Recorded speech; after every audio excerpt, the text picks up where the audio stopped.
What are you writing down? You get secret notes. I had such a great night's of sleep, and I was able to rest and relax and not think about business for... What time is it? 12 hours. I thought I would make clear, well, ish, it's like... Ish? Yeah. I thought I would make a list for the next 2 weeks of what I'm going to focus on in business. Because for me, that actually relieves my mind. Yeah. And I don't know why I'm talking in this tone. Maybe I think that I'm kind of being sarcastic to myself. How does that go? What do you think? Well, why did you have so much time to... Because I took the time. Rest no, I took you out to dinner. That's why. You did. I said I was answering help emails and stuff at 5 on Friday, and I was like, you're going to either have to make me some food or take me out to dinner, which I would actually really like to do because I'm getting hungry or something like that. And you know what that meant. That meant you wanted to get with me because you were like, hey, I'm hungry. Well, that's a slightly different tone. Oh. And tone matters. Oh, all right. Finishing off my tenant shake here before I have my coffee. Yeah, you've really been into that. A couple times a week. There's a lot of stuff in it. I'm trying to balance out my my hydration situation. So, does that shake help you with that? I think so. I don't think hydration. I'm going to say this, and I'm going to disclaim because it's just for me. Mm-hmm. And it's not an excuse for anything for anybody. So whoever's thinking that they can use this for an excuse, don't do it. But, I switched water because I was having some headaches and I was having some feeling that I wasn't getting hydrated. And I don't think, and this might sound logical to some people, I don't think hydration is just drinking water. It's your body's ability to absorb it, hold it. There's all this talk in our society about retaining water retention. And I think water retention... Okay, hold on. We can ching. Ching, ching. Love you. Cheers, love you. Appreciate you. Thank you. Are you copying me? Mm-hmm. Well, I would say, just real quick, the herbal classes I've attended, there are herbs that help you, to absorb and retain your moisture. So, yeah, it's not just about... Yeah, like marshmallow and burdock and these types of things. And I get that. Mm-hmm. But, I took Yellow Dock the other night, and both mornings now, or I took it the other morning after I woke up, I had a headache. I took Rescue Remedy and burdock, or Yellow Dock. Yeah. And, you made a comment. You were like, why'd you take that? And I was just like, well, I just took it. You're like, you felt it? And I'm like, yeah. And then you had mentioned something about gallbladder, which your gallbladder is dealing with different fats and oils, right? For the most part, your digestion mm-hmm. and how you process that kind of stuff. And I was drinking. I did drink 64 ounces of water in the morning because I had a headache, and I thought, okay, I'm dehydrated, because I woke up, my mouth was completely dry and my eyes were dry, and I was just like, oh geez. Yeah. haven't I hydrated enough over the last 3 days, and obviously not. But the Rescue Remedy helped because I had a nerve tweak in my back, and it was pain up through my neck. And then the Yellow Dock was just like, oh, I should just take this. Mm-hmm. And I didn't take much. I took 2 drops, and the process of the water, the Rescue Remedy, and the Yellow Dock, and it just kind of went swirled, kind of like an upward hurricane kind of feeling, and then my headache was gone, and then my back felt good, and then my neck felt fine, and I was like, okay. So it's not just slam water, slam water, slam water. It's other things, calm down your nervous system a little bit, let your body absorb some things, and maybe there was a fat oil issue, a gallbladder issue that needed to be helped along, just a tiny little tweak. Well, I'm pretty sure that was the herb that Lise had recommended several months ago when, I just said, I'm going to call Lise, and just because you had quite a headache, and maybe for a couple we were on the days. phone with her. Yeah, and that was one that came to mind. That's Lise Wolf for everybody listening. Well, shout out to Lise Wolf, phenomenal herbalist. Mm-hmm.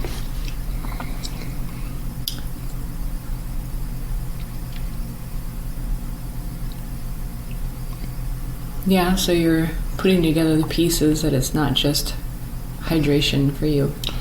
Yeah. Yeah, well, we're dealing with lots of people, I had one of my guys came in the other day, and he was like, had been sick for multiple days, and I just said, drink as much water as you can today, and he drank more water in that day than he had in months. Mm-hmm. People drink things, but most of the time they're flavored drinks or whatever.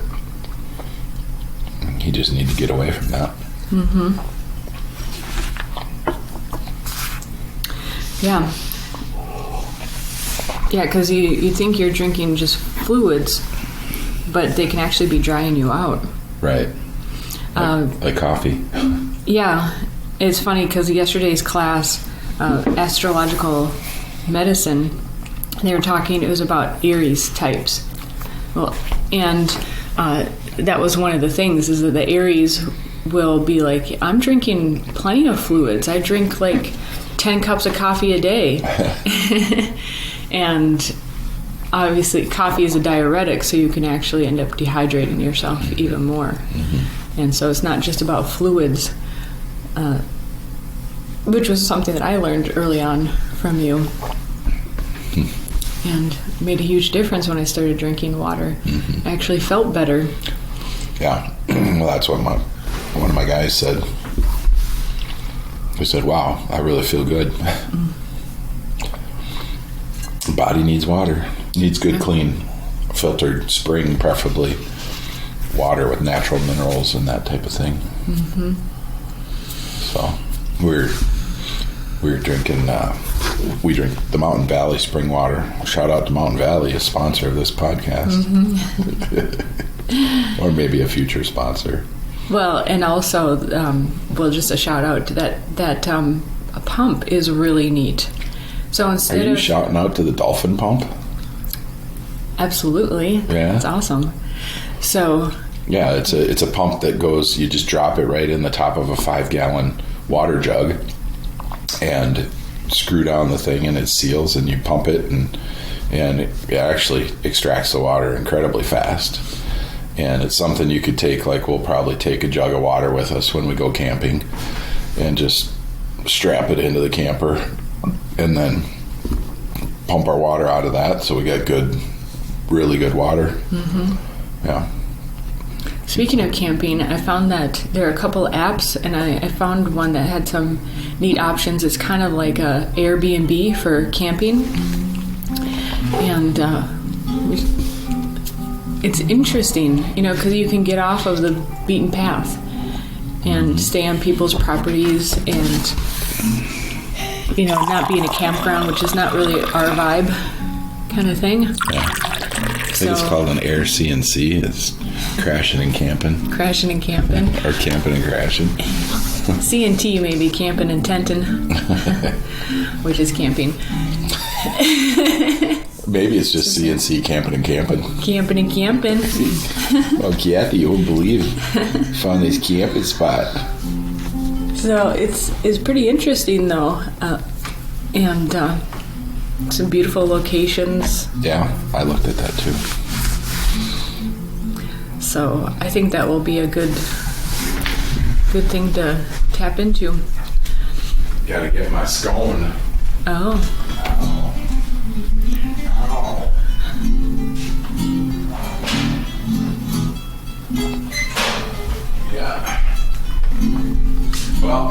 scone for a little bit because I didn't turn on the toaster oven.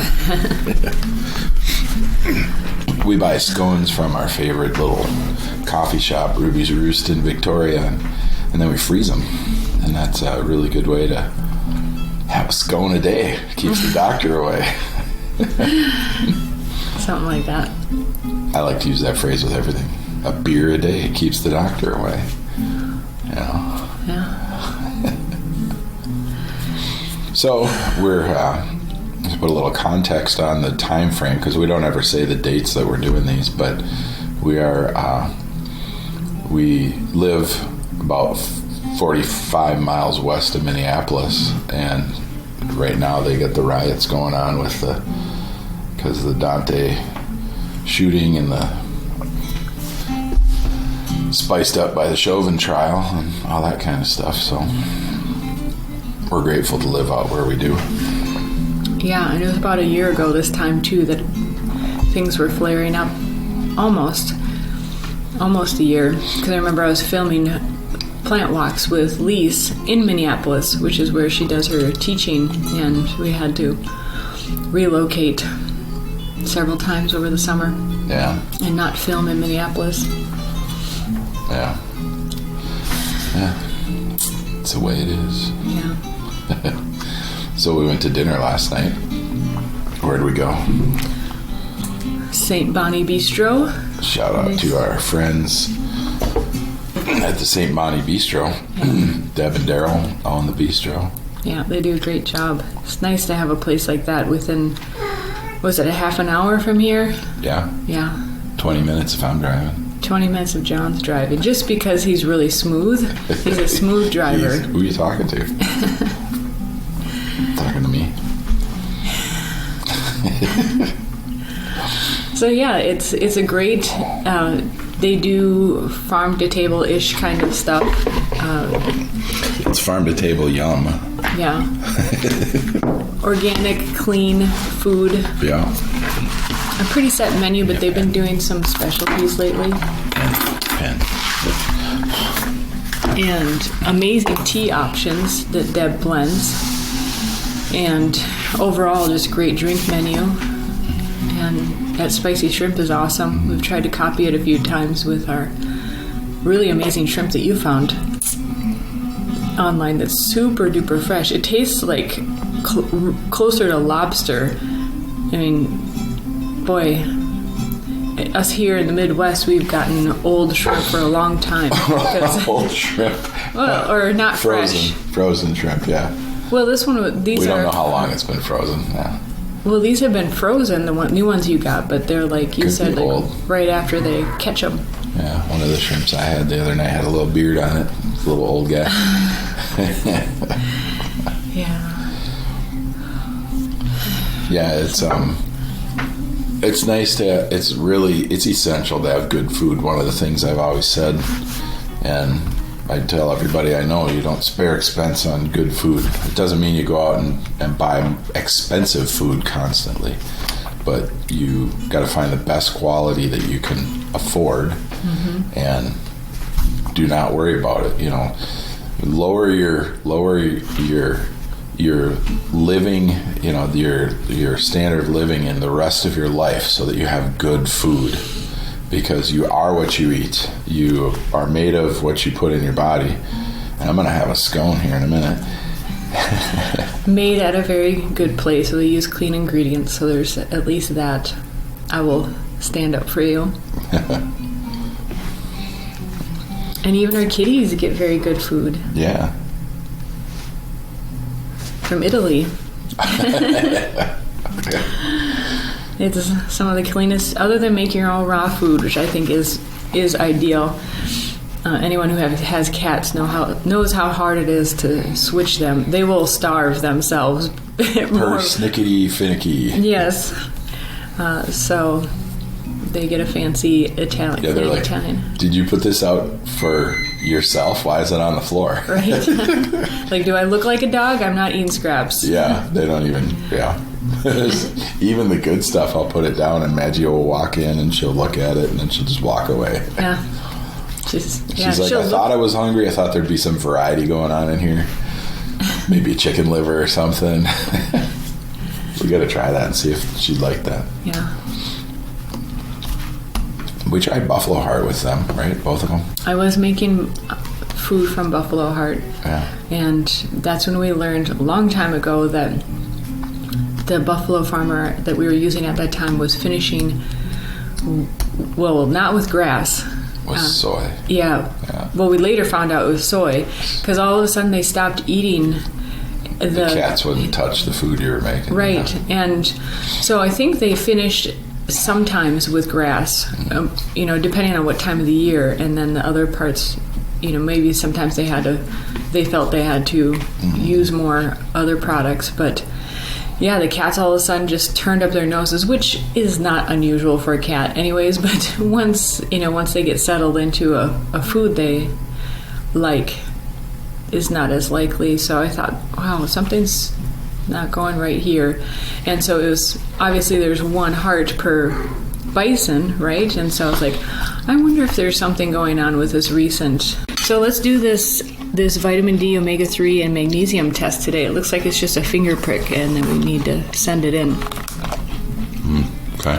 And just get that done. That'll be interesting. I've been taking a good solid dose, a couple grams of omega-3 per day for a couple months now, so close to it. So I've been taking it on and off.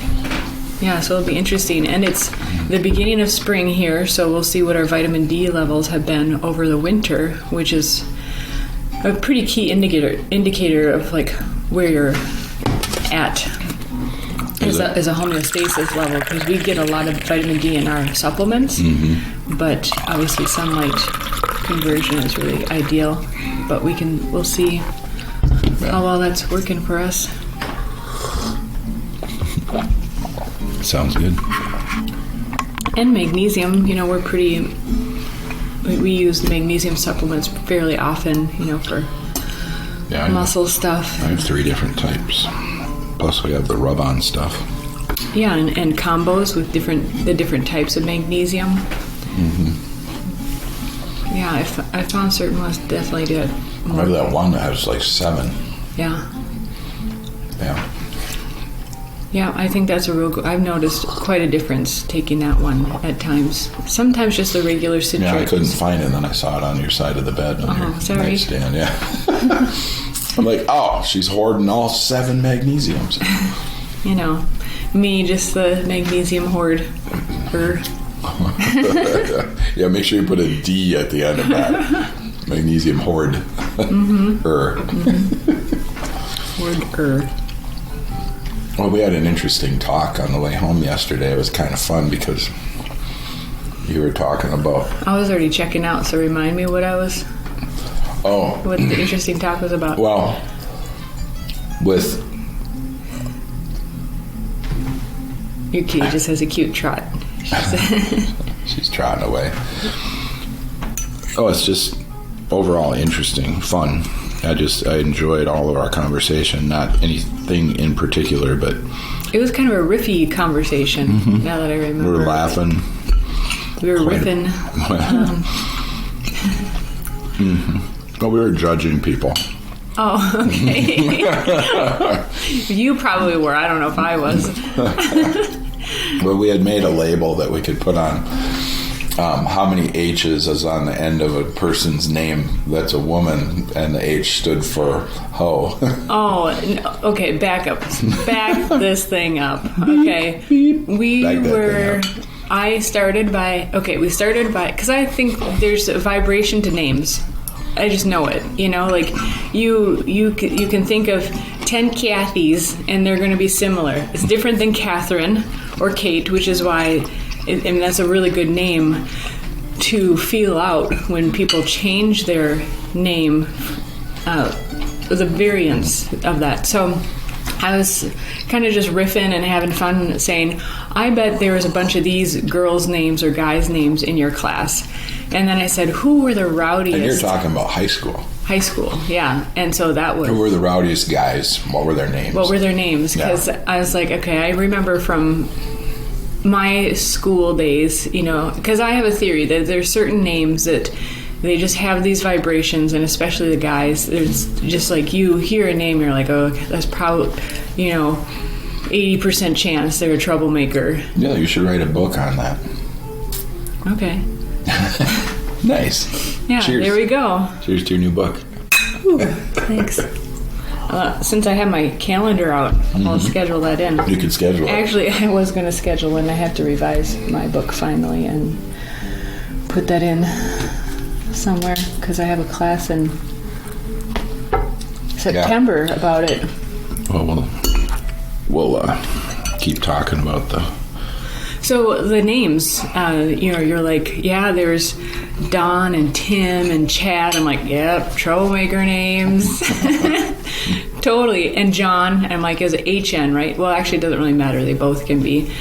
And like, yep, just classic troublemaker, rowdy. Not even like, they don't have to have bad intentions. It's just like their energy is like they have to do stuff. Yeah. And so it just happens to be things that adults don't appreciate. Yeah. Well, they get to the point of what they want. And that's basically how my entire school was. If I wanted to learn, I learned really fast. I learned really well. I had some high level of comprehension when I was just in, 4th, 5th, and 6th grade. Massive. They kept testing me. They were like, okay, read this, and they gave me harder and harder things to. I was at a school where they would accelerate you if you could accelerate, right? And they kept testing me, and then they put me on this reading machine, and I turned the reading machine all the way up to the highest speed, and you couldn't, the words were just kind of a blur. You couldn't read it at that speed. You just had to stare at it.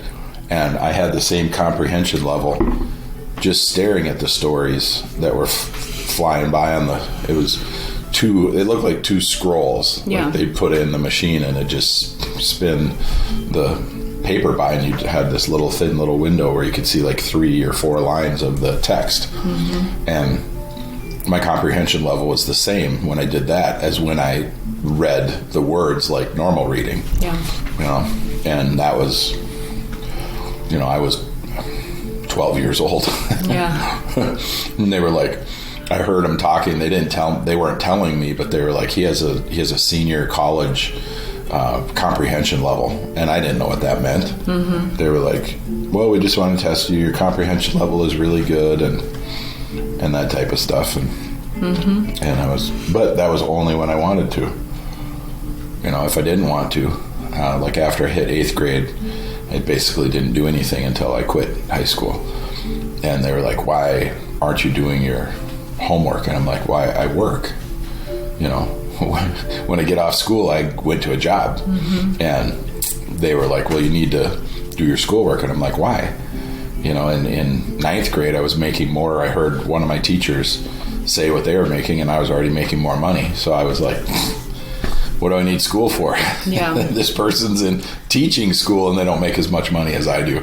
That will really change your mind about things. That when I was in high school, I was doing interpreting work, and the same thing, earning as much or more because I was independent contractor. So, that will certainly. Was that when you worked at the pie company?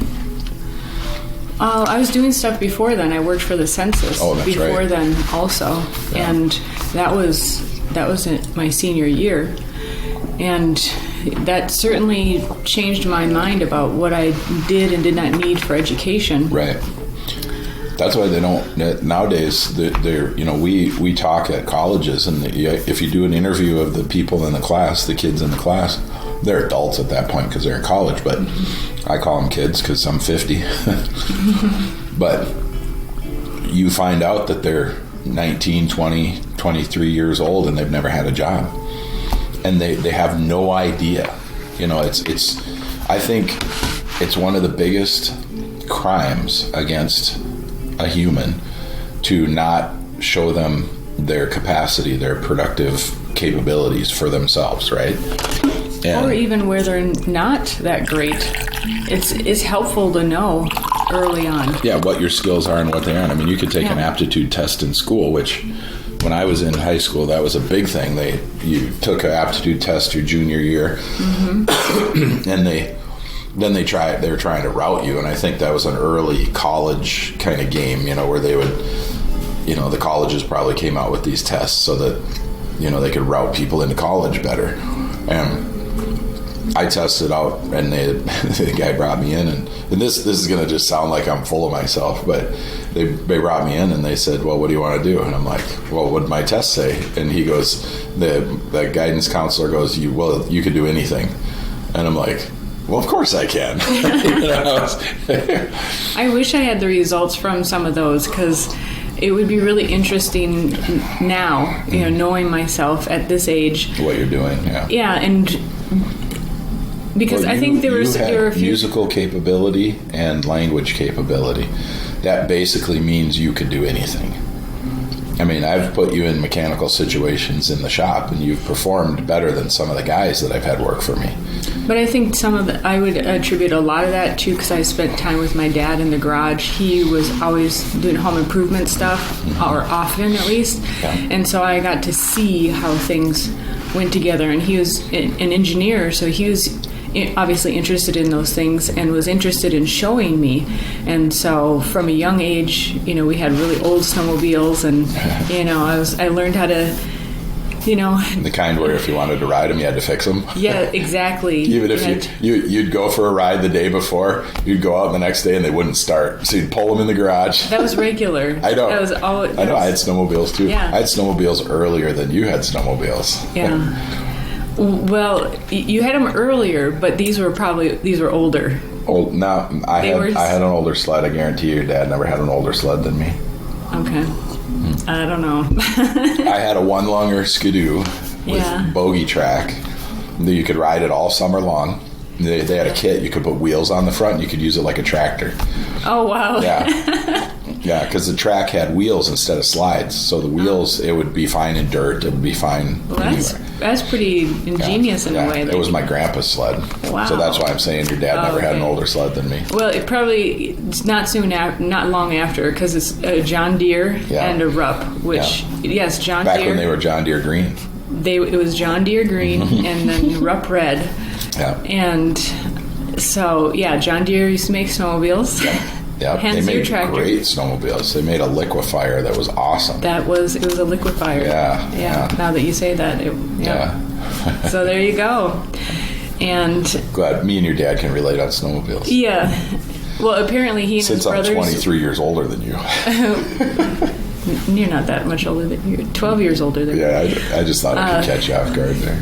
So he and his brothers would buy these snowmobile kits. So when snowmobiles apparently came in kits, and then they would assemble them. And well, maybe he did have an older sled than me. Well, not when I was a kid, I don't think. But that was just when he was younger. When he was younger, and we learned from my cousin that apparently spend a good amount of time even out with my cousin out on the lake. And nice.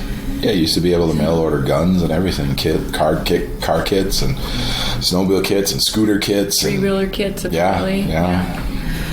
So, and I think people were generally more handy, but I would definitely attribute that. Oh, people were phenomenally more handy. Tremendously. Oh, yeah. Infinitely more handy. Outrageously more handy. Obtusely more handy. Acutely as well. Obliquely more handy. Omnisciently. Oh, geez. Okay. All right. I was going to say universally, but that you just beat me. Yeah, I kind of, that one. Good grief. Yeah, it was a synonym. The hand of God more handy. Oh, my God. Okay. Bam. The handy of God. The handiest. The hand of God handiest. Yeah. All right. Yeah, bam. You got it. So that came up because of being handy. So I think, maybe. Well, if we talk about Indian gods, the goddess of destruction, Kali, with 6 arms, that's pretty damn handy. Yeah, that's That's sextuply handy. Mm-hmm. It's pretty good. So, being handy. Yeah. Is it music? Is it this or that? That doesn't give you musical talent. that doesn't give you doing mechanics in the garage doesn't give you musical talent. Yeah. It might give you a little bit, like you played saxophone, so it might give you a little bit on function and operation of how you think this thing works. But there's a lot of talent with the mouth when you're doing those woodwind instruments, right? Mm-hmm. Very good. Yes, I had an excellent embouchure. Yes, I think you still do. Thank you. Yes, your embouchure is. It's amazing. Could you show me that? Yes, I am. I'm smiling. Yes, look at that. Yeah. But you also played piano. And you still could. We just don't have a piano right now. And it was really I ingrained. played piano growing up, too. Like, I really, really, really, really, really wanted to learn music. And I just, couldn't wait until we learned recorders in 3rd grade, and then we could play an instrument. Music is a language. Yeah. You also speak multiple languages. And you're extremely adept at astrology, which is a language. Mm-hmm. Numerology is a language. Mm-hmm. You're adept at numerology. Mm-hmm. Yeah.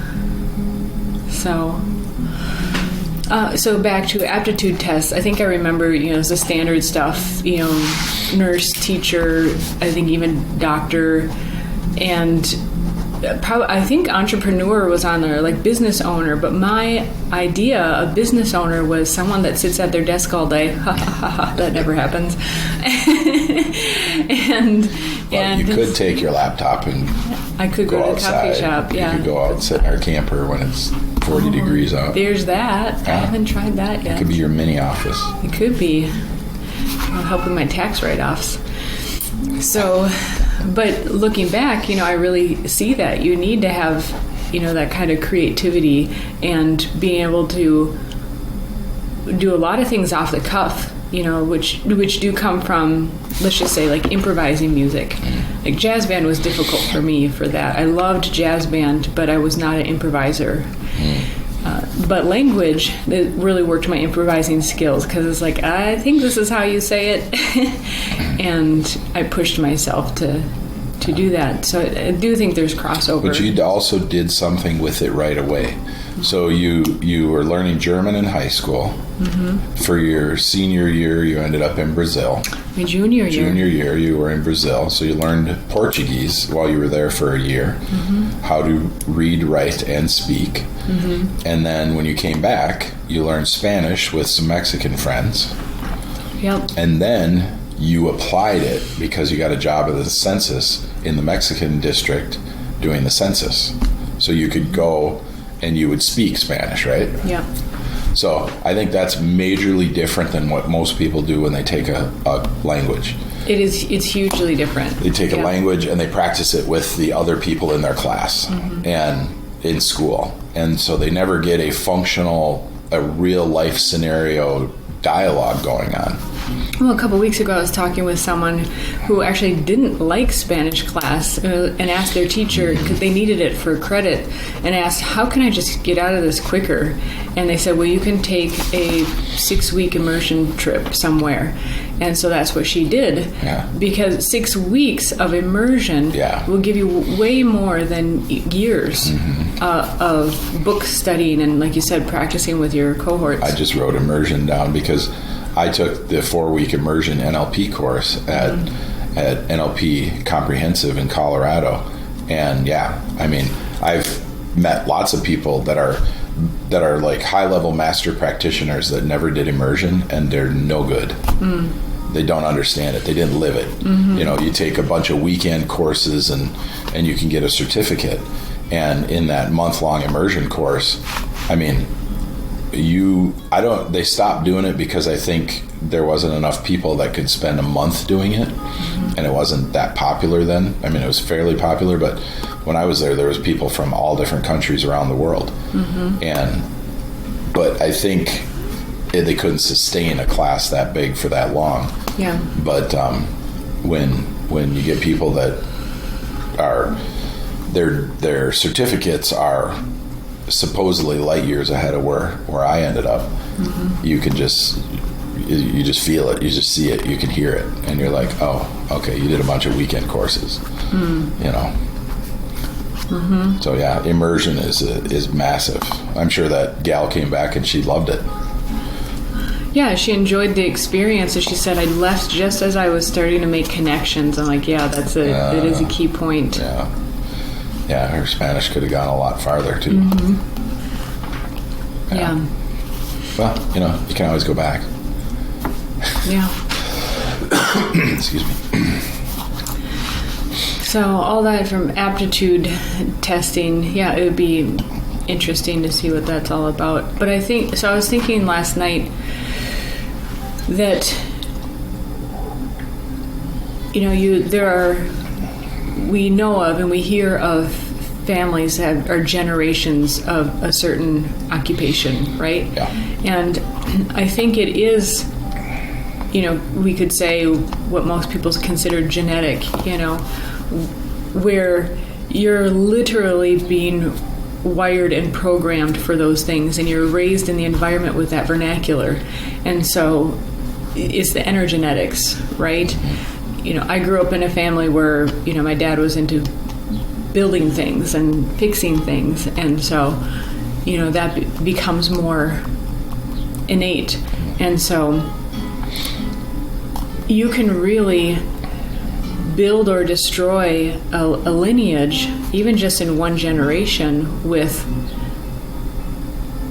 how you culture that generation of children. Well, we're seeing it right now. There's a massive destruction going on. The next 10 to 20 years are going to be, in my opinion, devastating for the United States, because there's a massive destruction going on right now. So that could be for a different talk, but we're seeing it. We're living it.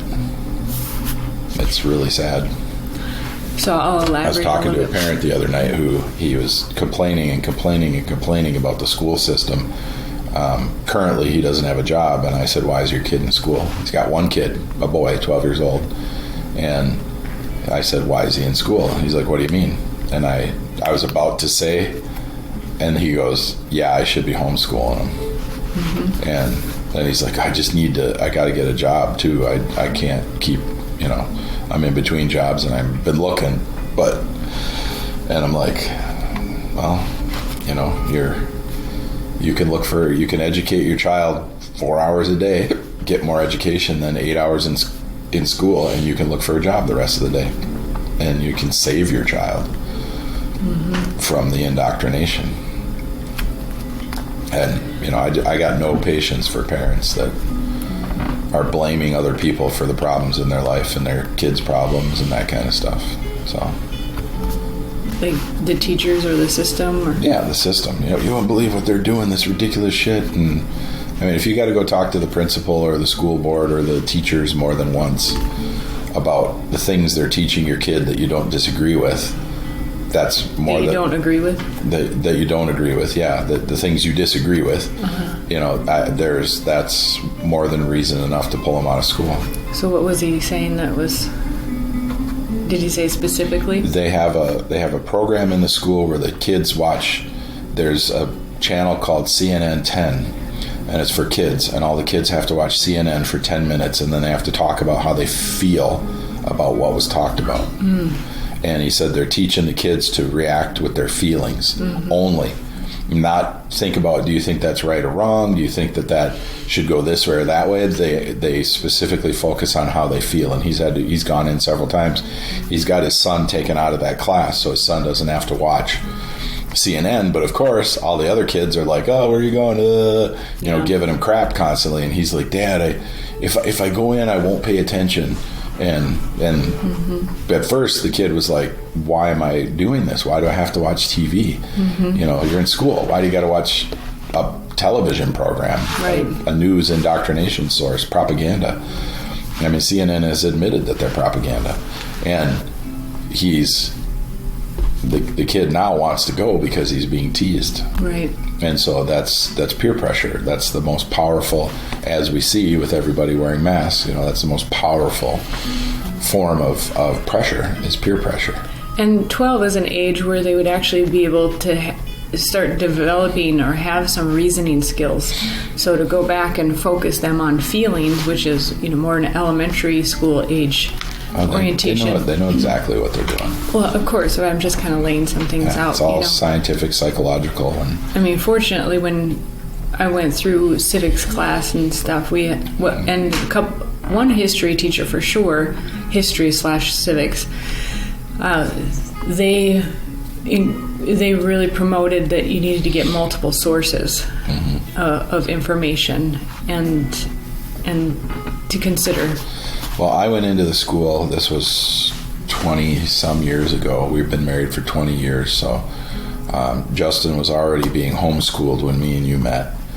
And so it probably was 22 years ago that I pulled him out of school because I was reading the books he was bringing home, and they had, Pepsi and Coke and all the pop, all the sugary foods, Snickers, all that kind of stuff in the books in stories. And then, Gabrielle grabbed a Snickers and a Coke and ran out the door. And I'm like, what? Mm-hmm. What the heck is this? And then they had a program. So the book would tell the child, when you get home at 5 o'clock after dinner, watch this program for half hour, and then they would go and talk about it in school the next day. And I was like, what in the hell is this? You're telling my kid to watch TV? Mm-hmm. And I had the argument with the principal, and he said they give us the books for free. They're educational. I agreed that some of the stuff was educational, but it was just like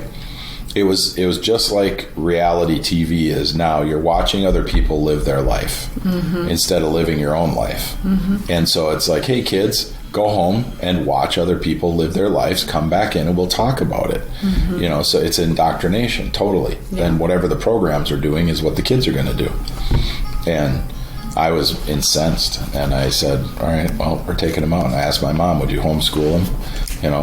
Because I worked, and she said yes, and we started that. And when me and you got together, you took over, and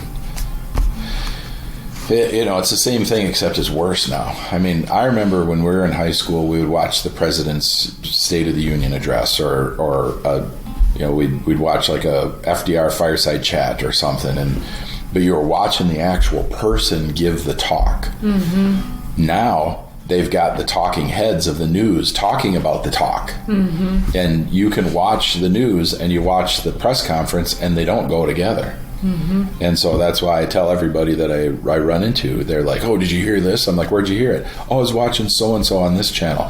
I'm like, go watch the video. Right.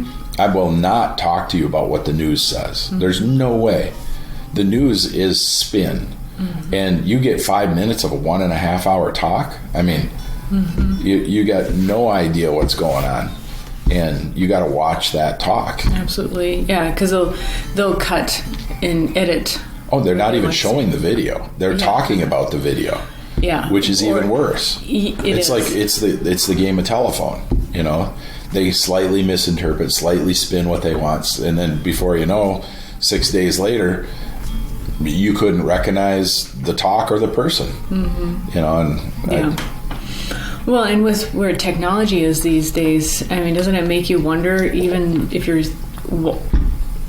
watching an original video, the original person is that?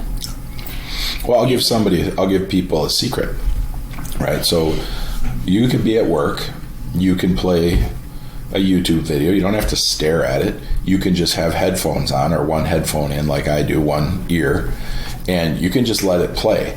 Mm-hmm. And then when somebody says something, your brain automatically knows it's in there. Whatever you listen to is in your mind. And when somebody tells you something and it's wrong, you know instantaneously, because your mind goes link, link, link, link, link. This is what they actually said. And you go, and then they'll be like, it happens to me all the time. People are like, how do you know that? And a lot of times I don't remember. And nowadays, I just say, well, I watched it, because I did. I either watched it or I listened to it, and I know, because your brain will pull up. It's like a Rolodex, right? Yeah. It'll pull up that information, and you get the the dissonance, or you get the the melody, you get the Yeah. And it can be a feeling, it can be a logical understanding, but you will know. And that's why I do what I do. I mean, I play thousands of hours of audio and video a month. Yeah, you know, and because you got to know, you got to be informed. We were sitting somewhere the other day, and I don't need to go into it, but you listen to so much. You make additional time somehow. You listen to more than what can fit into the normal. I get into time warp, millions of hours a day. Right. I think so. Well, if you play it on fast forward, like I did with the reading machine, you don't have to consciously be understanding everything that's going in. Your brain, your mind will actually sort it out for you. That's the premise of speed reading. That's the premise of photo reading. That's the premise of all these different types of high performance input mechanism. If you drive down the road and we hypnotize you, you'll be able to recite all of the license plates that you passed, and you didn't look at them. You didn't even look at them, but your vision catches them. Your brain sees them, and you could get all the colors of all the cars. You could get as many people as you could see in the car. You could get all the things you didn't pay attention to are in there. And you don't have to pay attention. We're an observing machine. We're built for input.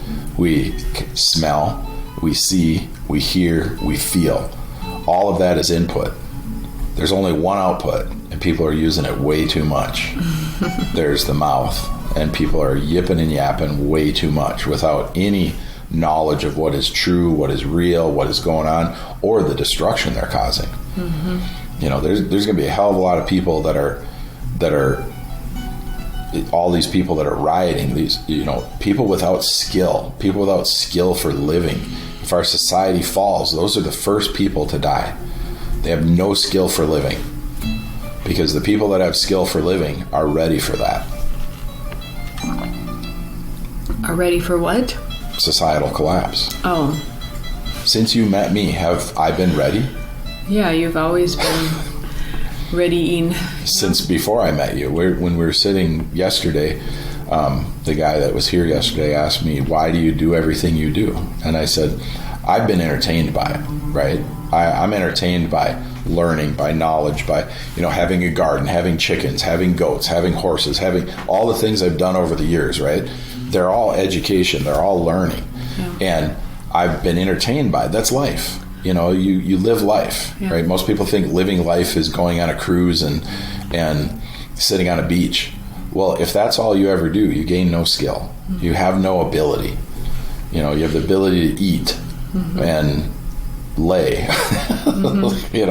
That's nothing. And so I've always been into training everything, understanding everything. I've read, military survival manuals. Well, why? I mean, first of all, I want to know, what does a ranger do when he's out in the woods for 4 weeks and he's hunting down a target, or he's got a sniper has to be there for, 5 days, I mean, it's so interesting to me. So that ties back around to something I listened to yesterday. They were talking about mostly young men when they were coming of age. They would go through an initiation process, and that usually was the journey. You go out on a vision quest. Yeah. And so rather than you were searching for a sign of what your role in your community is, what your calling essentially is, but you're out actively searching for it, but you're also very receptively allowing it to come to you. And are you talking about me personally? No. Okay. And that's the old form of the aptitude test, right? I mean, well, when you send somebody out to do something and they don't know technically how to do it, they have to become self-confident, self-sustaining. They have to push themselves, and then they'll pull on their past understandings and they'll try and formulate this. How am I going to do this? I just stepped on a beehive and I got stung by 4 bees, and how do how do you deal with that? Well, I remember my grandpa said, use this plantain, chew it up and put it on there and it'll pull the poison out. And I thought that was stupid, but now I got 4 bee stings, and what do? Am I just going to let my legs swell up? And then I find plantain and I chew it up and I put it on there, and holy cow, the old man was right. And that's when people,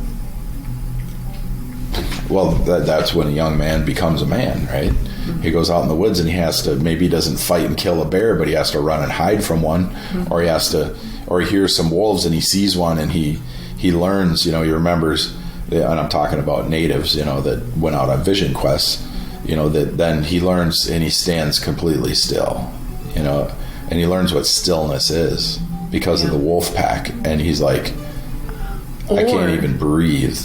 Or what is just your imagination?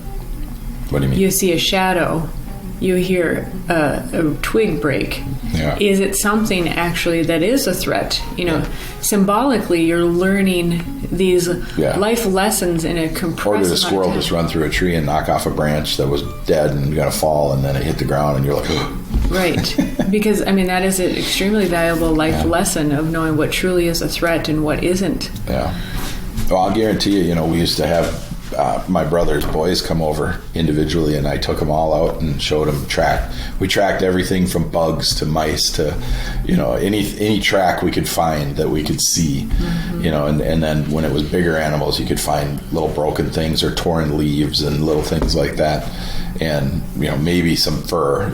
Every now and then we'd find some rabbit fur, like rabbits will get tussly with each other and fur comes out, so you'd see some stuff on the ground and it'd be like, oh, some rabbits, they jumped around here and they got aggressive with each other, and here's some fur, and then you'd see a big flush and you'd see like toenail marks, and you'd be like, I remember, I think it was Henry was like, what is that? And I was like, this is where a pheasant took off, because you could see the feathers out, because when they take off, they explode off the ground, and it kind of covers their tracks if it's looser ground, right? And so you could see where they took off, and so it's so much fun. What I've realized is I've been vision questing my entire life, with adventuring and racing and traveling and doing the different things I've done, having businesses and just experiencing every training, martial arts, and all that kind of stuff. I've been vision questing. I still don't know what I want to be when I grow up. But I am a man. Well, when you can be anything, it can be hard to decide. Right. Or you just keep being. Yeah. I think part of these riots, I think part of it is the adventure. I think this is a really demented way for people to become, because they're rebelling. It'd be better if they just go off in the woods and with a knife and that's it, and just figure out what to do. First thing they usually do if there's a creek or a stream nearby is you would cut a spear and you'd spear a fish, that kind of thing, because you need food really quick. Right, and then you learn how to make a fire. Hopefully you brought a flint with your knife and you can start a fire. But you learn real quick, and if you don't have any skill, you're going to be in trouble. But if you have some background of at least sitting around a campfire listening to people talk. But I think part of this is it's kind of a coming of age thing. Because I've listened to, like Tim Pool, he was at Occupy Wall Street, and he used to do a lot of protesting, and he still believes, as he talks, he still believes in protesting, but he has matured, and he's like, okay, I don't think they should do that. I think they should do this. I think it'd be good for them to do this, but not just be destructive, because essentially if you're from that city and you destroy that city is going to have to use the taxes it takes from you to rebuild. So it's kind of like just tearing up your own money. Well, and people are less sympathetic to what you have to say. Oh, it's getting worse and worse, and I think that's probably what they're trying to do. They're trying to make people less sympathetic to the cause, because that's why the actors come in. That's why the instigators come in. Because then you can round people up. Then if the government says, well, we're just going to, at some point the government can say, we're just going to take this group, round them up, and everybody will go, oh, thank God. You know, I want to be able to drive downtown and get a coffee. You know, I don't want to worry about my car being bricked and being called names and pulled out of my car and beat to hell, and, you know, which wouldn't happen because of certain capabilities and armaments. Yeah. There were a couple roads I was thinking of going down, and they just dissipated. Passed by them. Yeah. Well, make sure you write them down next time. Yeah. I can do that. So anyway, we'll probably it's 40 degrees out. Probably do a little bit of something outside. I'm gonna set up that fire pit today, and we got a stainless, smokeless fire pit we can use on the deck. Yeah. And we're gonna try that out today. Well, and particularly, we were thinking about your parents, you know, and that's something that they don't have to trudge out through the lawn or... Yeah, well, and having fun, good conversation in the evening, and it gets a little cool, but it's fun to sit outside. It's amazing how comforting a fire is. You know, when we were in South Carolina, and that one Airbnb we stayed at had a really great big fire pit. Do you want to know an interesting thing? Science still doesn't know what fire is. Yeah. Yeah, they say it's a plasma, but they still don't know what it is. You remember that bonfire we had? I should dig that picture up. That bonfire we had, and I took a picture, and everybody had flame above their heads. Yeah. Huh. If it's plasma, it is some sort of living thing. Well, it's almost like it does feel like it reinforces you. So, it bonds people. It creates community. Yeah. So, was that fire really? Is it kind of sharing something with you, or like re-energizing a certain auric field? Those bonfires were great. I mean, we had a lot of fun. A lot of. You know, and it wasn't, they weren't drunken bonfires. There was... No, not at all. We were... Actually. Nobody was drinking. There was no alcohol ever. And we still had fun. A lot of fun. A lot of fun. Well, we had great conversations. And it wasn't, you know, when you drink too much, when guys drink, it's a lot of smack talk, a lot of teasing, a lot of, you know, kind of level up competition kind of stuff. But we had husbands and wives there, and everybody could converse. People could ask questions, and the whole group would listen. You know, instead of just 20 conversations going on in a slightly drunken state, and nobody really cares. They're just trying to make somebody laugh and be funny. You know, nobody jumped through the fire. Nope. Some of the bonfires we had were huge. You wouldn't be able to jump them. Yeah. But yeah. You know, you were talking about animals earlier, and I was thinking... I was particularly dragons, but go ahead. We've talked about starting up a garden again, but we have this, where we would put it is just overrun tremendously with weeds. Well, the permaculture way of dealing with that would be having animals graze there. And so we could get goats. We'd have to fence it in. Oh, absolutely. We could get goats. Yeah, but, you know, then they fertilize also. Yeah. And the pig, I don't know. You have to sequester them because they'll eat all your vegetables too.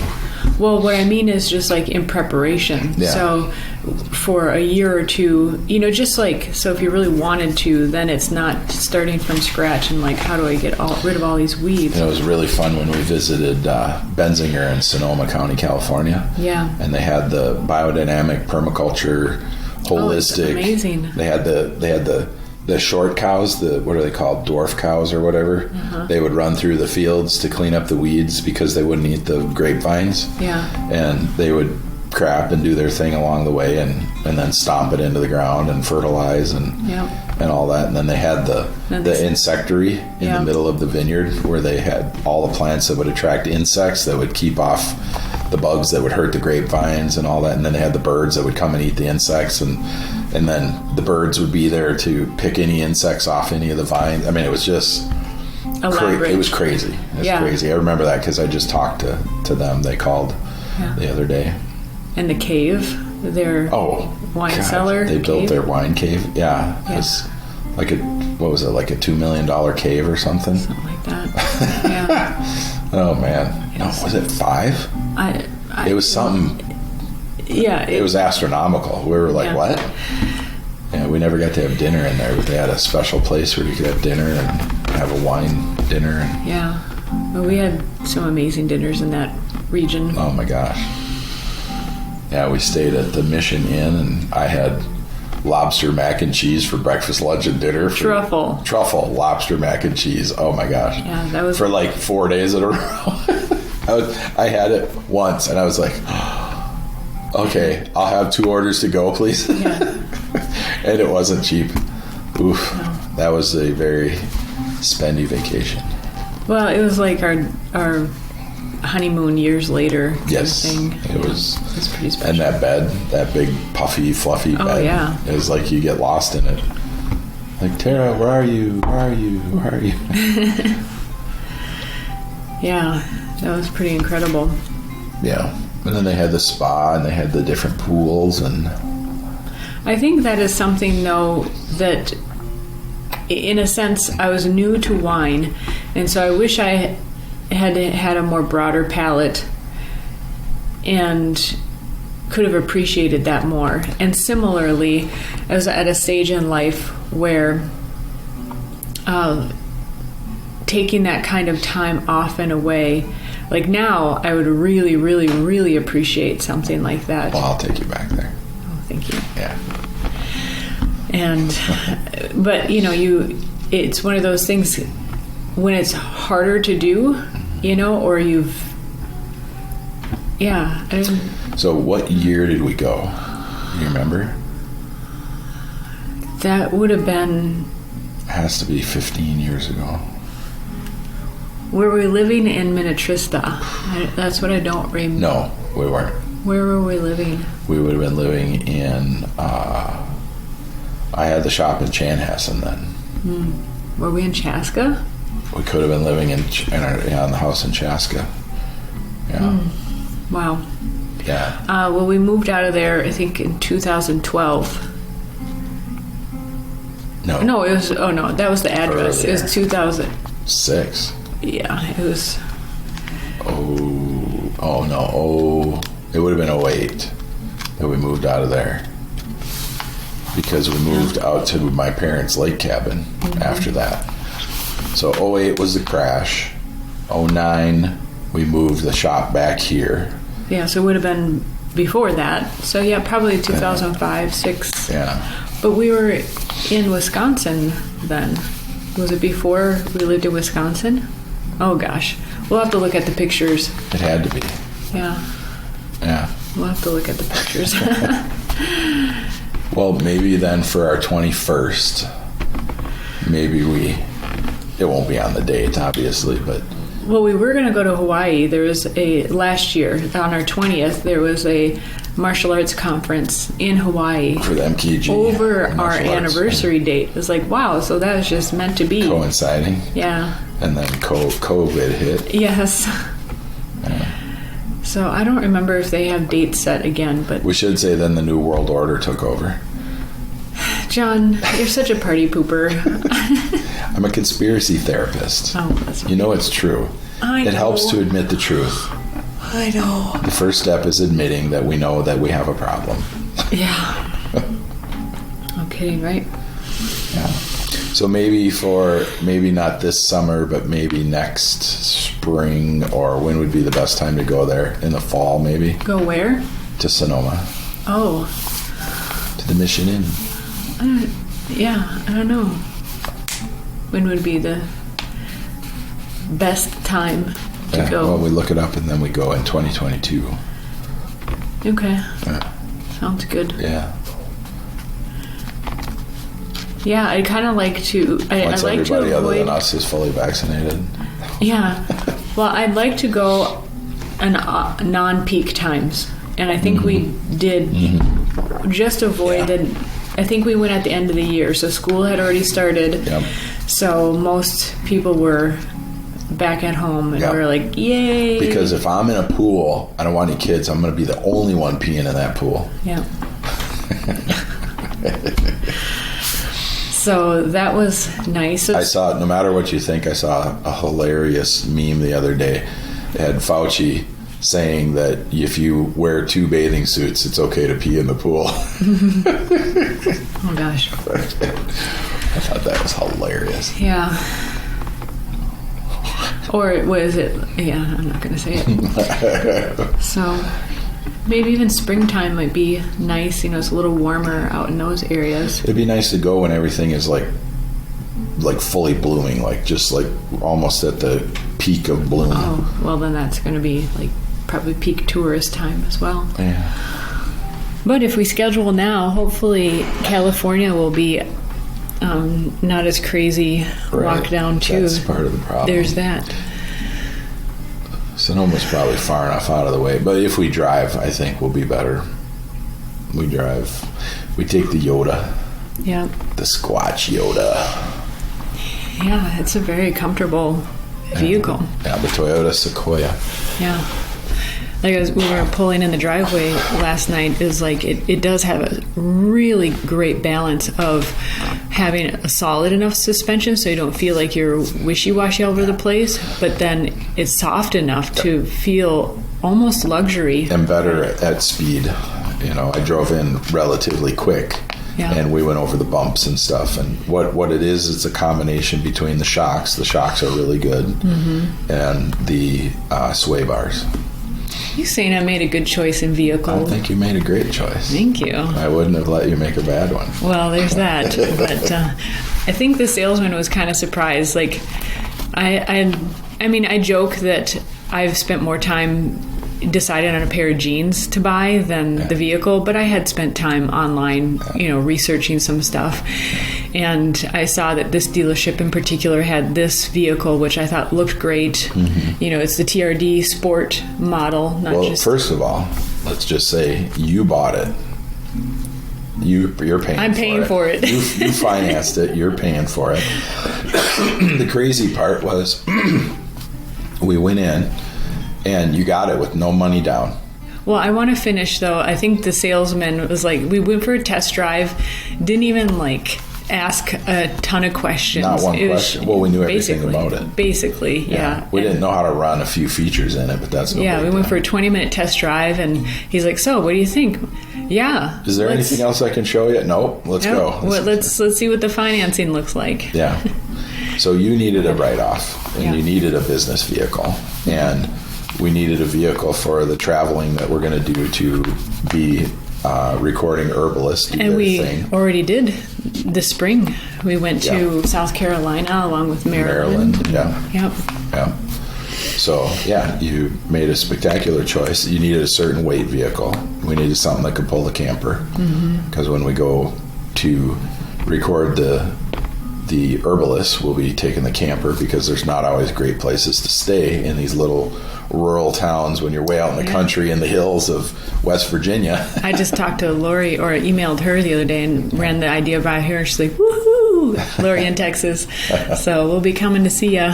Good. We'll learn about the plants in her area. Yeah, it'd be great to do fun. herb walks with her. And Yeah. you know, because you look at Texas, and so it's like arid jungle. It's really huge. It's There's strange such a variety. sometimes. You know, it's like even in the areas that have deciduous trees and all the flora and fauna, you still got the dry plants, like tumbleweeds and shit like that. I don't know if maybe Austin does. Austin is really lush. Oh, yeah. But I think not Austin. far from there. But it's like when it crosses over, it's like there's a mix. Yeah. Right? So you might be getting to a more arid place, but you're still in a more humid place, jungle-y kind of, you know, Minnesotan-y. And like I looked out her backyard, and there was a ton of green stuff, and then there was a ton of brown stuff, you know, and She's just south of Dallas. So, yeah, it gets really hot in the summers and dry and arid. Yeah. so they had cactuses and trees, you know, and I was like, this is kind of weird. Yeah. You know. It was weird. Like, you know, I've looked at, well, we saw properties there too. There's a lot of oaks. And the oaks we know around here, survive cold winters, and it didn't occur to me that they could survive and thrive in a hot, arid area as well. And there were a bunch of them. Well, they get the taproot going, Yeah, and obviously there are varieties that do well in different Be interesting areas. to know how deep oak can put a root. Oh, I'm sure you could find out. Isn't it? It's at least as tall as they are. At least, yeah. But they might have to go deeper to find a water table or something. Or maybe they're just built for the rain or lack of rain that they get. Yeah. Were they? I don't remember. Were they skinnier oaks? They weren't like up here. I don't remember big, huge ones, but I think there are big, huge ones. I think I just saw smaller ones because maybe it was like newer areas, but they remind me of not a red oak. I want to say red oak because they had purpley brown leaves, but they were rounded edges, like a burr. I think. Huh. Yeah. So, but we went to that one garden too that had, it was amazing. Yeah. So so those are some reasons behind the vehicle, and we've just been finding, other than it doesn't have a steering wheel heater, it really totally, it's like they really studied the person who would buy a TRD Sport version, and like all the extra plugins it has and the locations. There's all kinds of features like how the seats fold down so that you can use the whole back space as a flat. It's got 120 watt plugs, so you can plug AC converters right into them, and they work really well. And the water holders, like the simplest things, but are they huge. Hold our big Nalgene bottles. Yeah, so exactly, it's like they know their place client. They made a mistake was not having door holders that big. I thought they do fit in there. No, they don't. Can't, no. Oh. Well, at least there's that. Yeah. But it's big enough too. Some vehicles you just don't have I got one of their Highlander vehicles on a loaner, and it's just smaller, and so you can't fit the bigger. You're like, jugs. what am I running this smart car for? Well, it was really funny because I was taking so long to get situated in the vehicle, it actually turned off. It was winter, so wasn't it a hybrid? It was a hybrid. Yeah. And so they had turned it on to warm it up. But I had been taking so long, I think responding to a text or something before I was driving, and it just turned off. And I'm like, oh, okay, well, it's a push button. So I thought I turned it on, but I didn't hear the engine start. So the lights came on. So I pressed the button again. I turned it off. I did that like a half a dozen times. And then I realized, oh, it's the electric motor. It is on. And so I eventually figured it out. Yeah, that's so weird to think of a Toyota Land Cruiser or a Toyota. It's a Highlander. It's a Highlander. Yeah. Yeah, it's kind of weird. Electric vehicles, I don't agree. Yeah. I don't agree because of the destruction on the land and the people that live on the land, the indigenous people, and all the things that are going on. To harvest material for the batteries. Harvest lithium, yeah. It's massively destructive. And that's been really enlightening being with someone like you, and you in particular, being in the manufacturing world. And so you have insights to what actually goes on. Notice I don't have any solar panels on my roof or any windmills in my backyard. Yeah. I could. Which is cutting technology. You are totally into the latest. Well, okay, windmills. Well, okay, yeah, okay, windmills, all right, yeah. We can go talk to the Dutch. Yes, right. Windmills are not the cutting edge technology, but there's a point of diminishing returns when it comes to like solar. We got a Jackery electric generator, right? Yep. So we can charge. I just charged it up the other day with the solar panels. Worked really good. Mm-hmm. It's got a couple small solar panels. I can plug those into our RV for solar charging.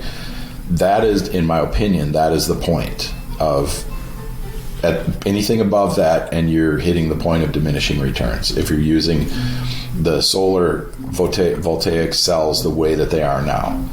because there's chemicals in there, and when they're done, they're toxic waste. And now I've seen solar generating systems that use water.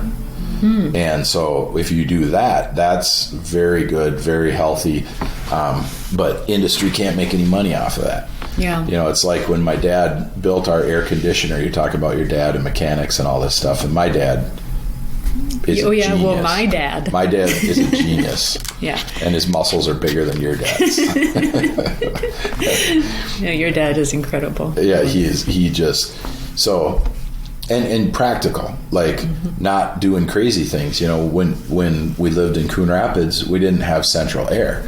And this was in the 70s? 78. You know, and not many people did. Only wealthier people did, or people living in hot areas, right? Yeah. And you think Minnesota gets pretty hot, but you know, you had your mom would open the windows and they'd situate their house so the breeze would blow through. You know, you oriented your home. They usually didn't tear down a whole field of trees. But they didn't. The trees surrounded the home, so you had shade on the house. You had all that. Well, my mom wanted air conditioning, and so my dad said, "Okay, I'll build it." And went and sand tapped. We had a slough behind our house, so there was low area. John, what's a slough? A slough is SLOUGH. what people would, or SLEW. What? There's a bunch of dead people. So what? They've been slain. Yeah, we slewed them. So the water in the marsh, it'd be like a marsh, but it was only wet, like in the early spring. You know, and then if there was heavy rains, you could have thought of it as a runoff area that they build nowadays, but it was a natural wetland area, right? And there was a pond on the one side of it, and so there was not like nowadays where they trough everything into an area and then it stinks and all that kind of stuff. This was a really nice natural area, which is part of the reason my parents bought the property and built a house there. So my dad went out and sand tapped and built a tube. He built a pipe, put a brass tip on it so it could be pounded into the ground, a sharp brass tip that he turned on a lathe. And he's a machinist and a tool maker, and drilled a bunch of holes, put a screen inside so the small particulate couldn't get in, so water could get in. Put a pump on it, put a hose in it, and piped the water up, and then had 3 car radiators together, and then blew the air through the radiators and into the furnace. And it was the coldest air conditioning you have ever, and it was free. After he built all that, all it was a little electricity for the pump to bring the water up, circulate the water. He had to slow down the circulation of the water because it was so cold. The house, literally, my mom would run the air conditioning and have the windows open. Oh, wow. Yeah. So it was literally geothermal. Yes. Yeah. And then when we needed a fireplace, you know, one day I came home from school and my dad was up in the living room and he had his chainsaw out and he was cutting the floor out.